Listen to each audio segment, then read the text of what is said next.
The wind whipped my hair across my face as I stood on the rooftop of the spire, Manhattan stretching out before me like a glittering promise. 4 o'clock in the afternoon. T-minus 4 hours until H hour. 4 hours until everything I'd worked for would finally be recognized. I stepped behind the heavy glass windbreak that shielded the VIP section and bent down to adjust the peonies on the family head table one more time. White and blush pink, imported from Holland, each stem costing more than most people spent on an entire bouquet. Thanks to the glass partition, the petals remained perfect and unruffled by the Hudson wind.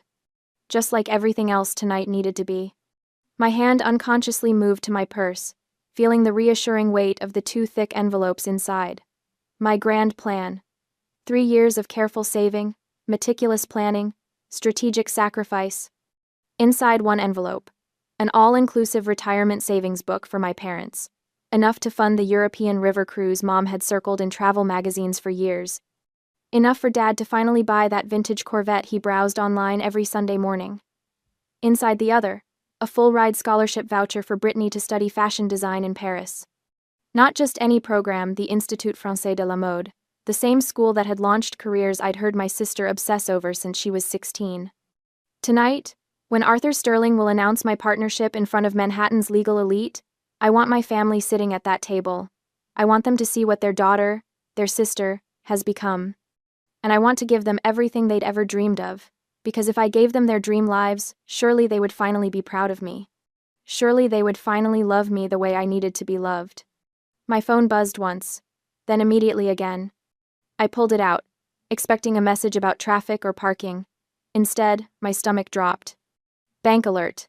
American Express supplementary card ending in 4782, charged $3,000 at Pink Flamingo Beach Club. Transaction approved. Before I could process it, the second notification appeared. Mom, we can't make it.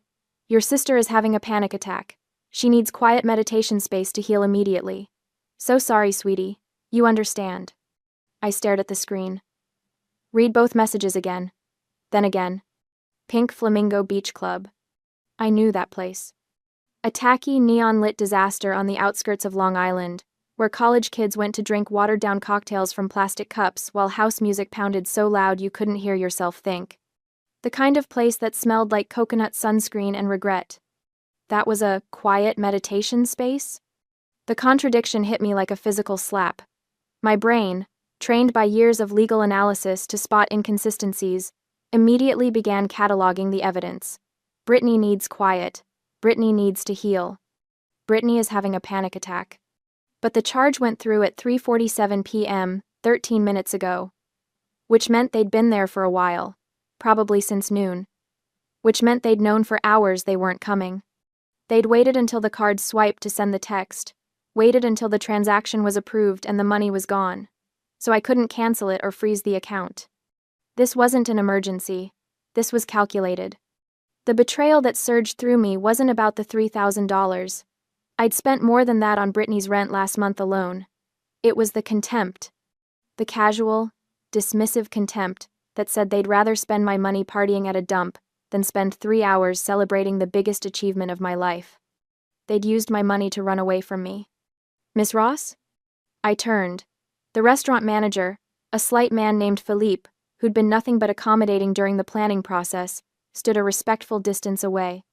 His expression was carefully neutral, but I could see the pity in his eyes. He'd watched me arrange and rearrange this table for the past hour, fussing over every detail. Should we clear the family table? He asked gently. I looked at the empty seats.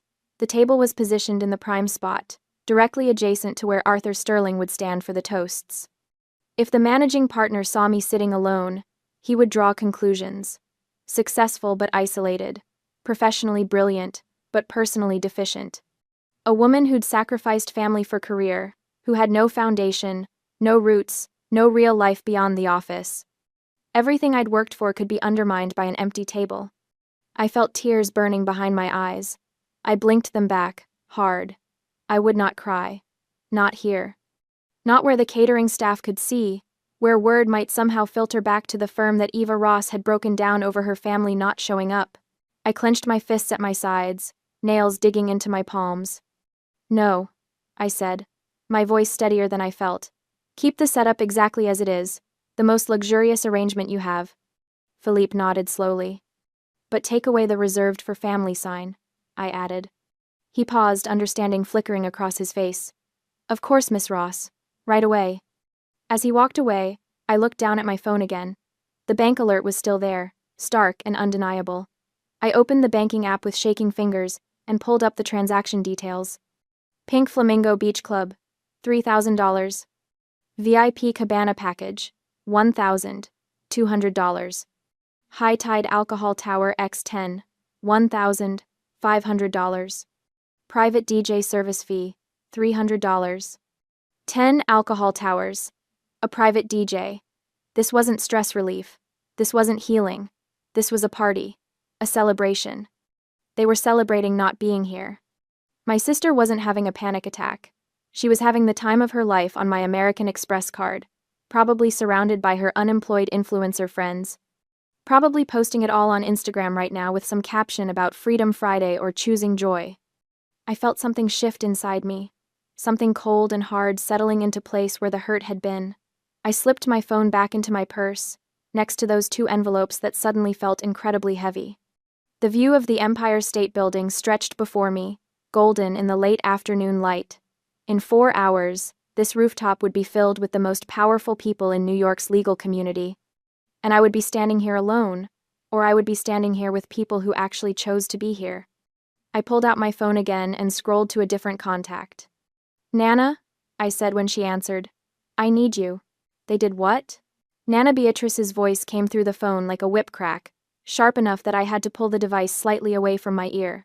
Even at 75, my grandmother's voice carried the authority of someone who'd spent 40 years as a high school principal, commanding rooms full of teenagers and terrifying incompetent teachers into early retirement. They're at the Pink Flamingo? I repeated, staring at the transaction details on my screen. Mom texted that Brittany is having a panic attack and needs quiet meditation space. Meditation space. Nana's laugh was harsh. Your mother has always had the taste of a gaudy parrot, but this is a new low even for her. The Pink Flamingo? That place is where 20-year-olds go to throw up on each other. Despite everything, I felt a small smile tug at my lips. You know it? Eva. I taught high school in this city for 4 decades. I know every trash establishment where my students attempted to use fake IDs. She paused. Are you crying? No. Good. Don't you dare cry over people who choose cheap liquor over their daughter's success. I'm getting dressed right now. I'll be there in an hour. I'm wearing the street John suit. The gray one that makes me look like I could buy and sell half of Manhattan. You don't have to. Evangeline Ross. The use of my full name stopped me cold. You listen to me. You need someone of the same class standing next to you tonight. Someone who understands that success is celebrated, not abandoned. Your mother may have given birth to you, but I'm the one who taught you that excellence matters. I'll be there. She hung up before I could respond. I stood there for a moment, phone in hand, feeling something shift in my chest. The hurt was still there, sharp and bitter, but underneath it was something else. Something that felt almost like relief. I wasn't alone in seeing this for what it was. I opened Instagram, telling myself I was being paranoid, that I was catastrophizing. But I knew my sister. I knew her patterns, her need for attention, her compulsive documentation of every moment of her life. It took me less than 30 seconds to find her story. There she was, my 26-year-old sister, holding a neon blue cocktail in each hand, the kind that glowed under black lights. Behind her, I could see the Pink Flamingo in all its tacky glory, plastic flamingos, tiki torches, and people in swimsuits that should have stayed in the dressing room. The music was so loud I could hear it through my phone speaker, a bass-heavy track that made my teeth hurt. Brittany was screaming at the camera. Escaped the stiff lawyer sister. Best Friday night ever. Thanks for the credit card, sis. She blew a kiss at the camera, then turned to show her friends. I counted at least 8 people in the frame, all of them holding identical neon cocktails, all of them laughing. The video was posted 23 minutes ago. It had 847 views already. I watched it twice, then a third time. Each viewing, the hurt receded a little more, replaced by something colder. Contempt. Pure crystalline contempt. I looked at the wine glass in my hand, a 2015 Chateauneuf du Pape that cost more than everything Brittany was wearing. then back at the screen showing my sister chugging something that was probably 90% food. Coloring. We didn't belong to the same world anymore. Maybe we never had. Class versus trash. I forwarded the story to Samantha Miller, my executive assistant. Then I called her. Sam, where are you right now? In the lobby with Jenkins and the other junior associates. We're early. Figured we'd grab drinks at the bar before heading up. Why? What's wrong? You sound... Come up to the VIP level. Now. All of you. The VIP level? That's for partners and... Samantha. Bring everyone. That's an order. She hesitated only a second. On our way. I ended the call and walked over to the family head table. Philippe appeared almost immediately, his radar for crisis finely tuned. Change of plans? I said. This table is no longer reserved for family. I need place settings for 8. My associates will be sitting here. His eyes widened slightly. The head table? The head table, I confirmed. And Mark? Make sure the settings are even more impressive than what's here now. I want this to look intentional, not like a backup plan. A slow smile crossed his face. Understood, Miss Ross. We'll make it magnificent. As he hurried away, I opened my phone again and pulled up my banking app. 3 years of financial records. Every wire transfer to my parents. Every supplementary card charge. Every rent payment for Brittany's apartment. The 1-bedroom in Williamsburg that she filled with thrifted furniture and ring lights for her lifestyle coaching business that had exactly 43 paying clients, most of whom were our mother's friends, who'd signed up out of pity. $4,200 per month for rent. That alone was over $150,000 in 3 years. Then add the $500 minimum for the supplementary card, usually more.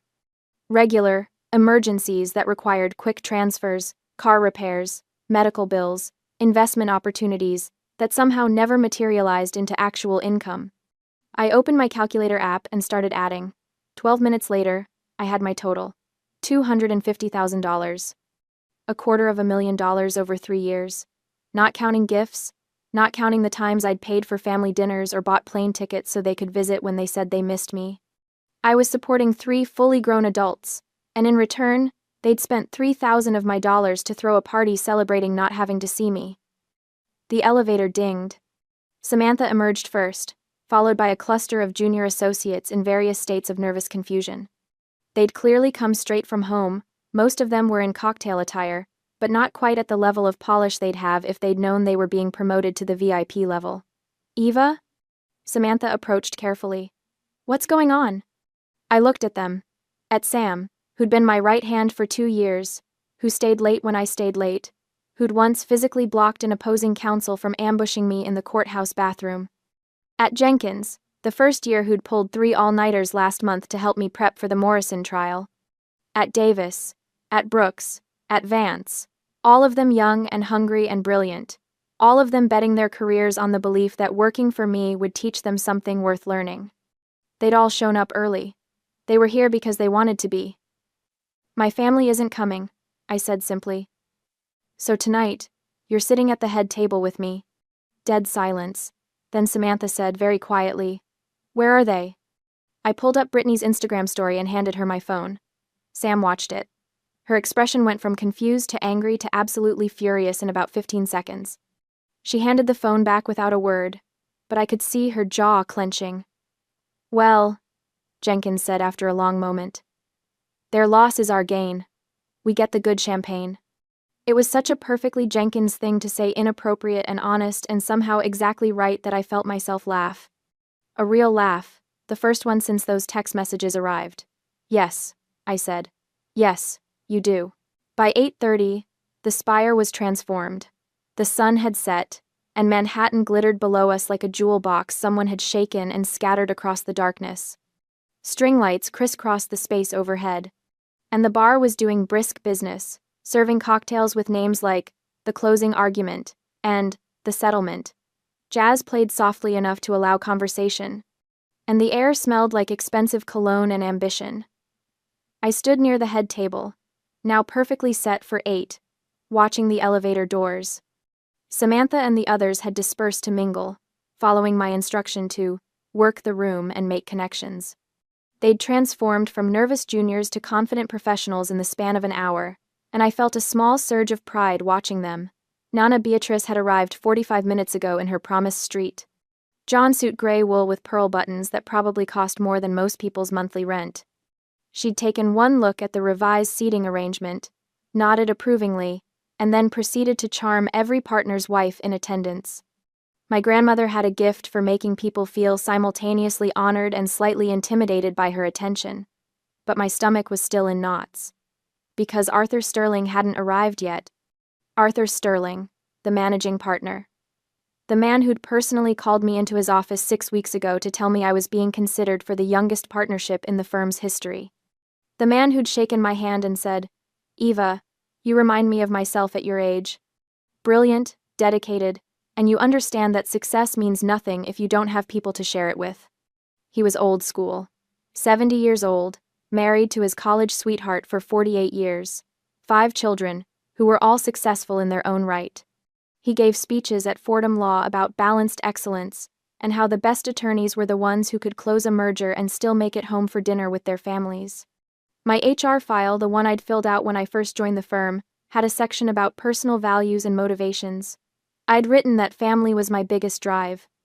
That everything I did was to build a foundation for the people I loved. What would he think if he saw me sitting at a head table with no family present? "Eva." I turned.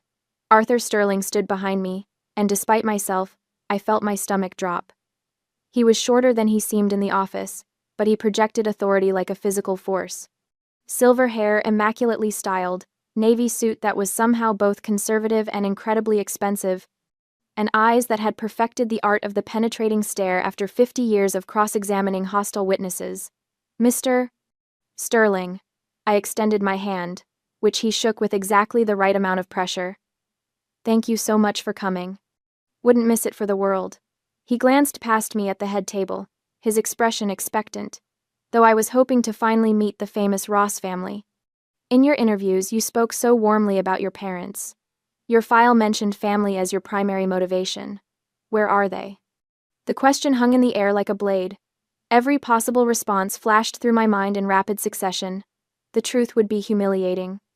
A lie would be transparent. Arthur Sterling hadn't built a 50-year legal career by being easy to fool.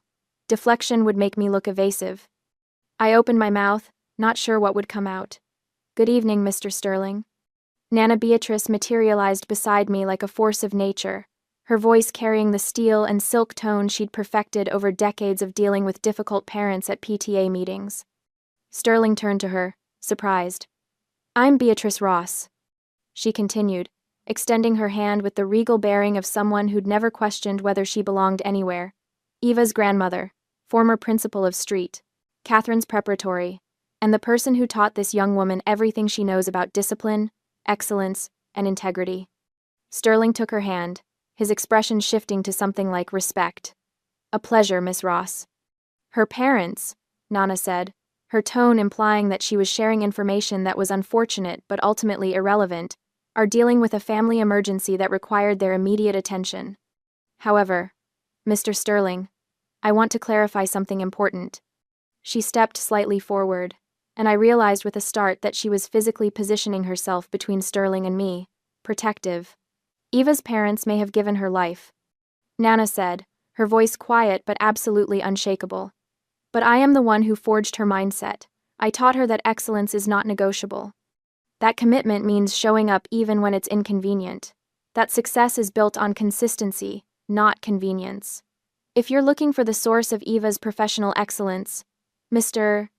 Sterling, you're looking right at it." The silence that followed was absolute. Then Sterling did something I didn't expect. He laughed. Not a polite chuckle, but a genuine, delighted laugh that made several people nearby turn and look. "Miss Beatrice," he said, his eyes actually twinkling, "that is the finest answer I've heard in years, and you're absolutely right. The fruit doesn't fall far from the tree, and clearly Eva learned from the very best." He turned back to me. "Your grandmother is a force of nature. You're lucky to have her." "I know," I managed. Sterling clapped me on the shoulder, a gesture that was somehow both paternal and professional, and moved off to greet other guests. The moment he was out of earshot, my knees nearly buckled. "Easy," Nana said, gripping my elbow. Deep breath. You're fine. That was a perfectly executed defensive maneuver, and he bought every word of it. Because it was true, I said. She looked at me, and something soft flickered in her expression. Yes, it was. My phone buzzed in my clutch. I probably shouldn't have checked it, but my hand moved automatically. Instagram notification. Brittany had gone live. Against my better judgment, I clicked. The video quality was shaky, clearly shot on someone's phone in low light. But I could see everything. My sister, absolutely drunk, holding that neon blue cocktail, surrounded by her friends. The music was deafening. She was screaming at the camera, her words slightly slurred. Best Friday night ever. No boring lawyer talk. No stiff people. Just vibes. She spun in a circle, nearly falling. Someone caught her, laughing. Thanks for the credit card, sis. You're the best ATM ever. The comments were already rolling in. OMG, who's your sister, lol? Wait, did she pay for this whole thing? I'm dead. I watched my sister toast the camera, watched her friends cheer, watched the neon lights and plastic flamingos and everything that was the complete opposite of where I stood right now. And instead of the hurt I'd felt this afternoon, I felt nothing but cold, clear contempt. Eva? Samantha appeared at my elbow. It's time for your speech. I pocketed my phone and straightened my shoulders. Let's do this. The crowd quieted as I stepped to the small podium Philippe had set up. In front of me, I could see the entire gathering partners, associates, clients, my team at the head table watching me with expressions of support and pride. At the next table over, I noticed someone I hadn't paid attention to before. A woman in her early 30s, definitely not with the firm, definitely too glam to be a client. She had her phone out, pointed in my direction but not obviously. An influencer, probably. Someone's +1 who saw expensive party and thought content opportunity. Perfect. I raised my glass. Thank you all so much for being here tonight, I began. Honestly, 4 hours ago I almost canceled this party. I could feel the surprise ripple through the crowd. I received a message that my family needed to deal with an emergency, that they needed to go heal. I let the word hang in the air for just a moment. I was devastated. I thought about canceling everything, about calling all of you to say we'd have to reschedule. I pulled out my phone, held it up slightly. But then I saw the credit card receipt. $3,000 charged at a beach club, 10 alcohol towers, a private DJ. I saw the Instagram live stream my sister partying, using my money, celebrating not being here. You could have heard a pin drop. And then I looked around at all of you. I gestured to the gathered crowd. Some of you got here early. Some of you stayed late at work this week to free up tonight. All of you chose to be here. And I realized something important. I turned to look at my team at the head table. This VIP position isn't for those of the same bloodline. It's for those of the same vision. The silence held for one more beat. Then Samantha started clapping. Jenkins joined in. Then Davis. Then Vance. Then suddenly the entire rooftop was applauding, and several people were actually cheering. I sat down, my heart pounding, and caught Nana Beatrice looking at me with something that might have been approval or might have been pride. At the next table, the influencer was still recording. Good. I woke up Saturday morning to 17 missed calls and 43 text messages. For a moment, lying in my bed in my too quiet penthouse, I thought something terrible had happened. Then I picked up my phone and saw that every single notification was from my family. I didn't read them yet. Instead, I got out of bed, made coffee, and went through my morning routine with deliberate calm. Shower, skincare, the gray Armani suit that made me look like I could buy and sell you before breakfast. Only when I was completely ready for the day did I sit down at my kitchen island and open my phone. The first thing I saw was that I'd been tagged in a video. 417,000 views. My stomach dropped. The creator was at Lux, Lifestyle, Laura, the influencer from the next table. She'd edited together footage from my speech at the Spire, my words about bloodline versus vision, the elegant setting, the team at the head table with Brittany's Instagram livestream from the Pink Flamingo. The contrast was devastating. Me in black silk, speaking calmly about betrayal, surrounded by sophistication and city lights. Brittany drunk and screaming, surrounded by plastic and neon. The caption read, "Class versus trash. Family abandons lawyer sister's career celebration to party on her credit card. This isn't healing, this is an insult to good taste. Class not trash. Toxic family. She deserved better. The comments had exceeded 8,000. Is this family insane? Who rejects a $15,000 party to go to a dump? That sister is trashy. Like objectively. Everything about that beach club screams no taste. The lawyer seems so calm and classy and her family is absolutely feral, I can't. Thanks for the credit card, sis, I would never speak to her again. Imagine raising a daughter who becomes a lawyer and then ditching her for that. The grandmother in the gray suit is more of a family than those people ever were.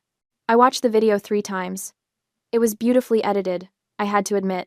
Laura had timed the cuts perfectly, had captured the exact moment my expression shifted from hurt to contempt in my speech. She'd even added a split-screen section showing the spire's elegance next to the pink flamingo's tackiness. The comments were still rolling in, hundreds per minute. Then my phone started ringing. Mom. I let it go to voicemail. It rang again immediately. I declined. A text appeared. Mom. Eva, call me right now. Another call. This time, Dad. I declined it too. Dad, this is serious. Your mother is very upset. We need to talk. Mom, how could you embarrass us like this? All our friends are texting. Do you know how this makes us look? I stared at that message for a long moment. Not, we're sorry. Not, we made a mistake. But, how could you embarrass us? Brittany. Eva, this is so fucked up. Why are you airing family business online? You know I have anxiety. Everyone is being so mean to me in the comments. Take this down right now. I took a screenshot of all 3 message threads. Then I opened a text to Samantha. Me. Good morning. Can you come in an hour early today? I need you to help me compile some documents. Samantha. Already here. Saw the video. Also compiled the documents you're about to ask for. Blue folder on your desk. God, I loved her. My phone rang again. Mom. This time, I answered. Eva, thank God. I didn't post that video, I said calmly. What? The video everyone is commenting on. I didn't post it. I didn't send it to anyone. An influencer at the party recorded it and posted it herself. Silence on the other end. Then, well, you need to make her take it down. Why would I do that? Because it's making us look terrible. Your father's golf buddies are texting him. Brittany is getting hate messages. My book club is asking me why we missed your party. Eva, this is humiliating. I took a sip of my coffee. It was the good stuff. The beans that cost $40 a pound from that place in Brooklyn. Smooth, rich, perfect. Mom, I said, you texted me that Brittany was having a panic attack, that she needed quiet meditation space. She did. She was very anxious. You charged $3,000 at a beach club known for being the loudest, most obnoxious venue. You paid for 10 alcohol towers and a private DJ. Brittany livestreamed herself screaming about escaping her stiff lawyer sister and thanking me for the credit card. Eva, you're being dramatic. Those are facts. Bank records don't lie. Video evidence doesn't lie. You chose to spend my money partying instead of attending the biggest night of my professional life. And now you're upset because people on the internet are pointing out that this was a classless thing to do. How dare you call us classless? Mom's voice had gone shrill. After everything we've done for you? We raised you. We supported you. You supported me, I repeated slowly. When was the last time you paid for anything? That's not where your parents, Eva. You're supposed to help family. I have helped, for 3 years.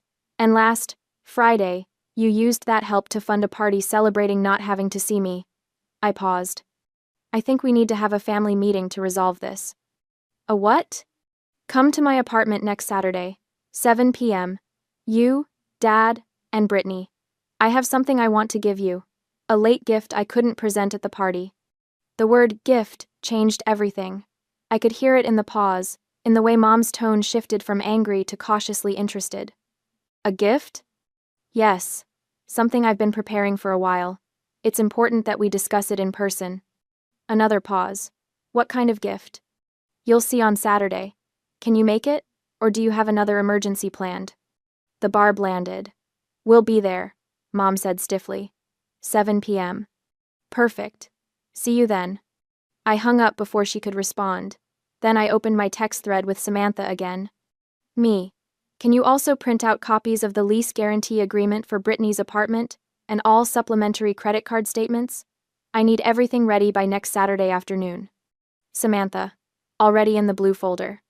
Also included documentation of every wire transfer, every emergency payment, and a transaction-by-transaction breakdown of the $3,000 Pink Flamingo charge.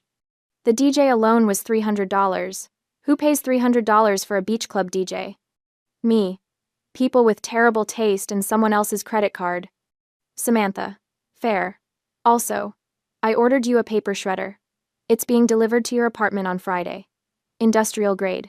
Figured you might need it. I stopped, staring at that last message. Samantha had worked for me long enough to know exactly what kind of meeting I was planning. Me. You're getting a raise. Samantha. I'm getting a promotion when you make managing partner, but I'll take the raise in the meantime. I smiled despite everything and headed out the door. The rest of the week passed in a strange, calm blur.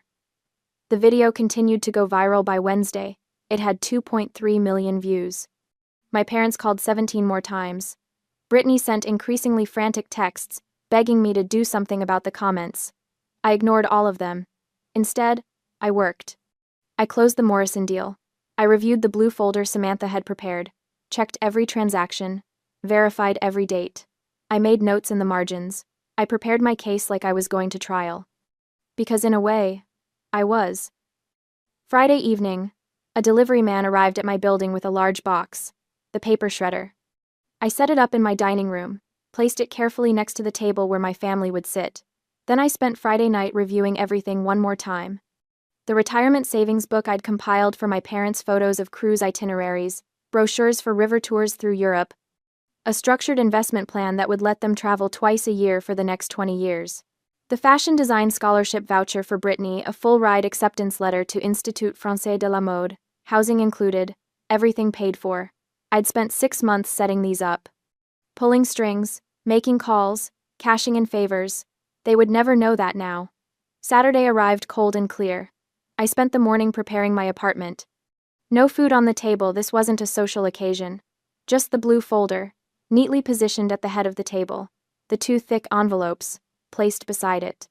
And the paper shredder, its power cord plugged in, ready. I called Nana Beatrice. I need you here, I said. As a witness. I wouldn't miss it for the world, she replied. What time should I arrive? 6:30, before they get here. I'll bring the good wine. You're going to need it afterward. She arrived exactly on time, took one look at my setup, and nodded approvingly. You've learned well. I had a good teacher. We sat in the living room in silence, waiting. Nana was reading a book, something dense about post-war economic policy.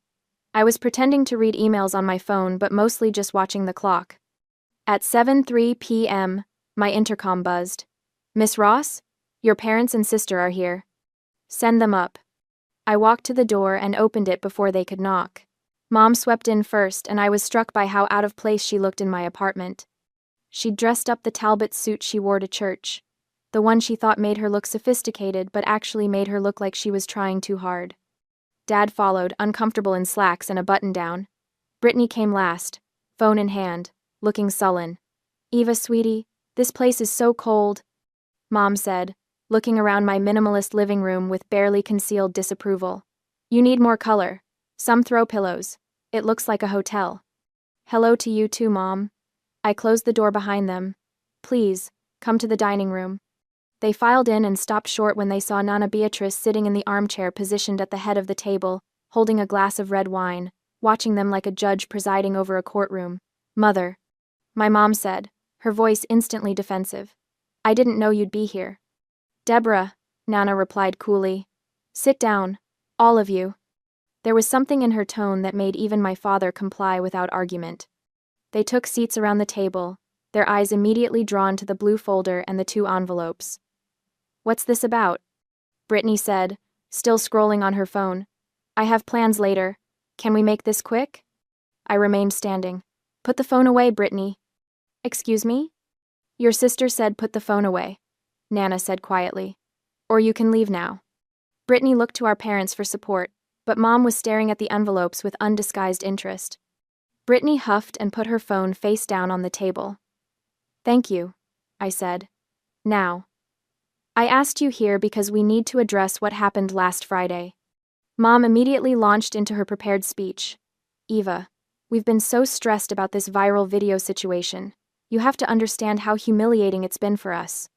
Your father's colleagues, my friends, everyone has been asking questions. We're the victims here. That horrible woman shouldn't have posted." "Deborah," Nana cut her off. "Shut up." Mom's mouth fell open. "You ditched your daughter's partnership celebration party, a $15,000 event to drink watered-down cocktails at a beach club that smells like sunscreen and poor decisions. I'm not ashamed of you because you're cruel. I'm ashamed because you're stupid. Mother, how dare?" "I dare because it's true.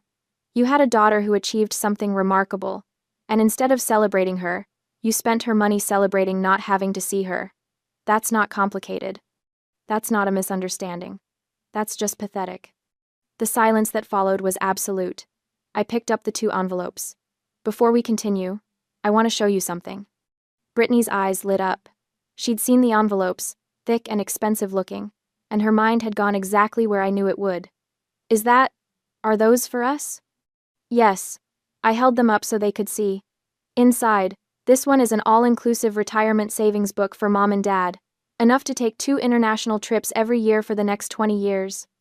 European river cruises, South Pacific tours, everything you've ever talked about wanting to do." Mom's hand actually twitched toward the envelope. "And this one," I continued, holding up the second, "is a full-ride scholarship voucher for Brittany to attend Institut Français de la Mode in Paris. Full tuition, housing, stipend included. One of the most prestigious fashion programs in the world." Brittany gasped. "Are you serious? Eva, oh my God, Hold on." I pulled both envelopes back before anyone could reach for them. "Before I give these to you, I need to explain something." I set them down on the table, right in front of the paper shredder. "I prepared these gifts 3 months ago. I spent 6 months before that making calls, pulling strings, cashing in favors. I wanted to give them to you at the party, in front of everyone, so you could see what your daughter, your sister, had achieved. So you could see that I'd succeeded enough to give you your dreams." My voice was steady, calm, emptied of emotion. "But you chose the pink flamingo. You chose a $3,000 tab at a trashy beach club over a once-in-a-lifetime celebration. You waited until the credit card charge went through before texting me, so I couldn't stop it. You used my money to throw a party celebrating not being there." "Eva, we explained," Dad started. "You explained nothing. You lied. Brittany wasn't having a panic attack. She was drunk. She live-streamed herself thanking me for the credit card, calling me an ATM, celebrating escaping the stiff lawyer sister." I looked at Brittany. "You tagged me in that video. You wanted me to see it." I was just joking around, I didn't." "You did." I picked up the first envelope. "The retirement savings book. This represents 30 years of my parents traveling the world. First-class flights, 5-star hotels, everything you've ever wanted." Mom was staring at it like it was the Holy Grail. "Eva, sweetheart. But you chose a $3,000 party over a lifetime of experiences." I tore open the flap of the envelope. I pulled out the thick, glossy booklet filled with cruise itineraries and bank certificates. "Eva, wait." Dad half stood. I fed the booklet into the maw of the shredder. The machine roared to life, a harsh, grinding mechanical sound that filled the room. I watched my parents' faces as they watched 30 years of travel plans being chewed into confetti. Mom made a sound like she'd been physically struck. "What are you doing?" Brittany shrieked. I picked up the second envelope. The scholarship voucher, Brittany's dream school, her ticket to Paris, to the life she'd always said she wanted. "This," I said, sliding the official acceptance letter and scholarship confirmation out of the envelope, "represents 4 years in Paris, a degree that would actually give you a career instead of a hobby. A chance to become something other than an Instagram influencer with 43 followers." "Eva, please," Brittany was crying now. "Please, I'm sorry, I'm so sorry, I didn't mean." "Yes, you did. You meant every word. You celebrated mining me, you celebrated using me, you called me an ATM." I fed the acceptance letter into the shredder. Brittany screamed. Actually screamed, like I'd physically hurt her. Mom was frozen, staring at the machine like she couldn't process what had just happened. Dad had gone pale. The whirring stopped. Both envelopes, both dreams, reduced to strips of paper in the clear bin. "That's it?" Mom whispered. You're destroying our futures over one mistake?" "One mistake?" I turned to look at her. "Mom, how much money have I given you in the last 3 years?" She blinked. I don't know. We never asked you to." I opened the blue folder. $250,000. Mom's eyes widened. That's impossible." "It is entirely possible," I said, pulling out the first document. "Rent payments for Brittany, credit card bills, emergency wire transfers, car repairs that somehow cost $5,000, medical bills that insurance should have covered, investment opportunities that never materialized." I held up the lease document. "This is Brittany's lease. I'm the guarantor. I'm the one who's legally responsible when she can't pay rent. Which is every month, because she doesn't have a job." "I'm building my brand," Brittany started. "You have 43 paying clients. I looked at your business account. You made $2,100 last year. I paid $50,400 in rent for you." I set that document down and picked up the next. "This is the supplementary credit card statement. In the last 3 years, you've charged $47,000 on it." "Mom, you told me this was for emergencies only." "Those were emergencies," Mom said. "You don't understand what it's like to—" "The $800 charge at Nordstrom for a new handbag was an emergency?" Silence. "The $1,200 spa weekend in the Poconos was an emergency?" More silence. "The $3,000 party at the Pink Flamingo was an emergency?" Mom's face had gone red. "You've always had more than us. You've always been able to afford—" "Because I worked for it." My calm cracked, just slightly. "I worked 80-hour weeks. I sacrificed every weekend. I built a career from nothing, while you spent my money and resented me for having it." "We never resented you," Dad said weakly. "Then why weren't you there?" The question came out raw. Why wasn't celebrating my success worth 3 hours of your time? No one answered.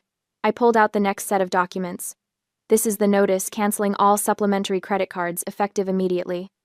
The $3,000 from Pink Flamingo is the last charge I'll ever pay.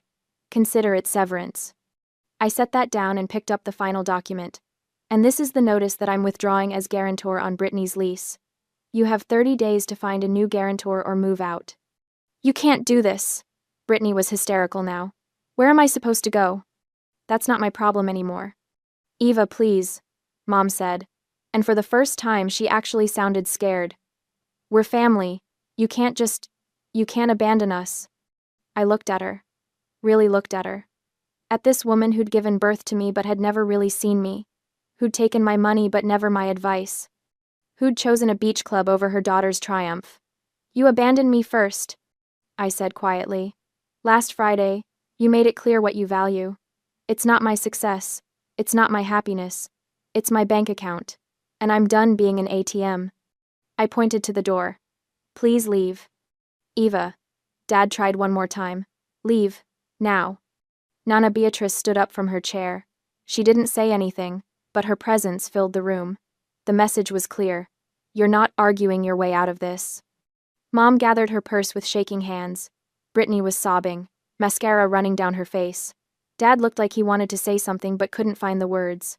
They filed out in silence. At the door, Mom turned back one last time. "You'll regret this," she said. "Family is forever." "No," I replied. "Family is who shows up. You didn't." I closed the door on them and locked it. The apartment was silent, except for the distant sound of traffic and Brittany's muffled crying in the hallway. Then Nana Beatrice walked over and pulled me into a hug. I hadn't realized I was shaking until she held me steady. "You did the right thing," she murmured. "I'm so proud of you." I nodded against her shoulder, not trusting my voice. After a moment, she pulled back and looked at me. "Now, I'm going to pour you a very large glass of wine, and we're going to sit in your cold, minimalist apartment, and you're going to tell me how it feels to be free." 1 month later, I woke up to silence. Not the oppressive silence of loneliness, but the peaceful silence of space that belonged entirely to me. No frantic texts demanding money. No guilt trips about abandoning the family. Just the quiet hum of the city and the smell of fresh coffee. I checked my phone. No bank alerts. No overdraft warnings from Brittany. For the first time in 3 years, my bank balance was actually growing. I wasn't supporting 3 adults anymore. I was building a future. A notification popped up from Nana Beatrice. Subject: You have to see this. It was a link to a local suburban newsletter. The headline read, Local family seeks community support after daughter's cruel abandonment. I clicked it. It was pathetic. Mom had given an interview claiming I cut them off over a minor scheduling conflict. Brittany was quoted saying I valued money over blood. At the bottom was a GoFundMe link trying to raise $50,000 to replace the stolen gifts. Raised so far, $340. I scrolled to the comments. Strangers weren't buying it. Wait, the scheduling conflict was them skipping her promotion gala to go to a beach club? I saw the TikTok. Team Eva all the way. Imagine fumbling the bag this hard, and then asking strangers for cash. The audacity. I closed the laptop with a dark, satisfied smile. They had tried to shame me publicly, and the public had shamed them right back. They were no longer my burden. They were a cautionary tale for the internet. My afternoon was back-to-back meetings, ending with an interview for a new intern, Sarah Brooks, a sharp 23-year-old from Columbia Law.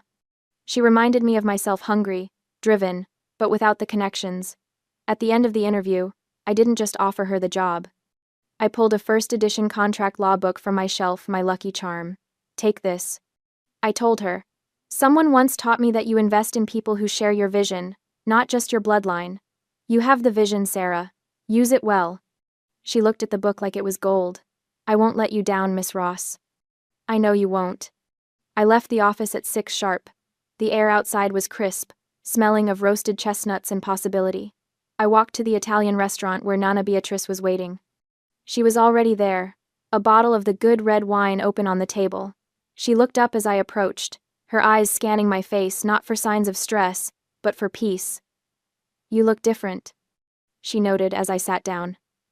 I feel different, I said, taking the glass she offered. Lighter. That's the weight of dead expectations falling off your shoulders. She clinked her glass against mine. To Eva Ross, who finally stopped trying to buy love and started building a legacy. To family, I corrected softly. The real kind. We drank, and the wine tasted like victory. Through the window, the lights of Manhattan twinkled, millions of lives unfolding in the dark. Somewhere out there, my parents and Brittany were living with the consequences of their choices. And here, sitting across from the only person who had never asked me for a dime, I was living with mine. The check came. Nana snatched it before I could even reach for my purse. My treat, she said firmly. You've paid enough. We walked out into the cool night air, arm in arm. I didn't look back. The future belonged entirely to me now, and I was ready for it.